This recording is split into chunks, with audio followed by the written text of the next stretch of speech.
दोस्तों नमस्कार, स्वागत है आपका एक बार फिर से हिंदी वीडियो गुरु चैनल में। आचार्य चाणक्य ने अपने ज्ञान और अनुभव के आधार पर एक ग्रंथ की रचना की है जिसे आज चाणक्य नीति के नाम से जाना जाता है।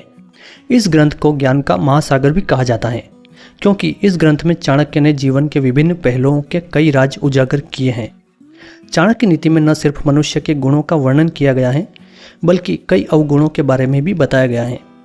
इतना ही नहीं, इसमें यह भी उल्लेख किया गया है कि मनुष्य को कब बोलना चाहिए और कब नहीं। जो भी व्यक्ति चाणक्य नीति में बताई गई बातों को अच्छे से समझ लेता है वह मुश्किल में भी आसान पार सकता है क्योंकि उससे इंसान को परखने की काबिलियत आ जाती है। ऐसे में चाणक्य नीति में बताया गया है कि मनुष्य को अपने जुबान पर नियंत्रण रखना चाहिए। हर जगह बोलना सही नहीं होता है, कुछ जगहों पर चुप रहने में ही भलाई होती है। ऐसे में इन जगहों पर मनुष्य को चुप रहना चाहिए, नहीं तो उसका बना बनाया काम बिगड़ सकता है। पहला है झगड़े वाली जगह पर। आए दिन कहीं न कहीं झगड़े होते रहते हैं। इस दौरान कुछ लोग बिना बुलाए मेहमान की तरह झगड़े की जगह पहुंच जाते हैं और सलाह देने लगते हैं। इन्हीं लोगों के लिए चाणक्य नीति में बताया है कि जहां पर लोग झगड़ा कर रहे हैं वहां किसी जगह पर झगड़ा हो रहा है, वहां चुप रहने में ही भलाई होती है। जब तक कोई आकर कुछ कहे न तब तक किसी झगड़े में नहीं बोलना चाहिए। दूसरा है जहां तारीफ हो। अक्सर कुछ लोगों को अपनी तारीफ करना बहुत पसंद होता है।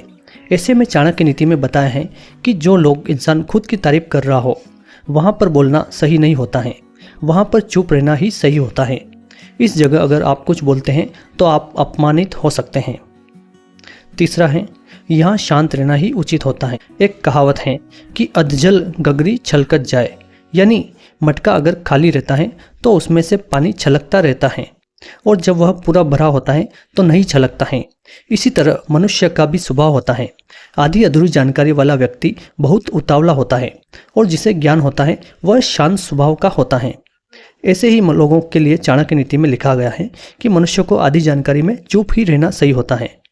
चाणक्य नीति के अनुसार जब मनुष्य आपके सामने अपना दुख, दर्द या परेशानी को साझा करे तो उस दौरान उसकी बातों को ध्यान से सुनना चाहिए। इस समय मनुष्य को चुप रहना ही सही होता है।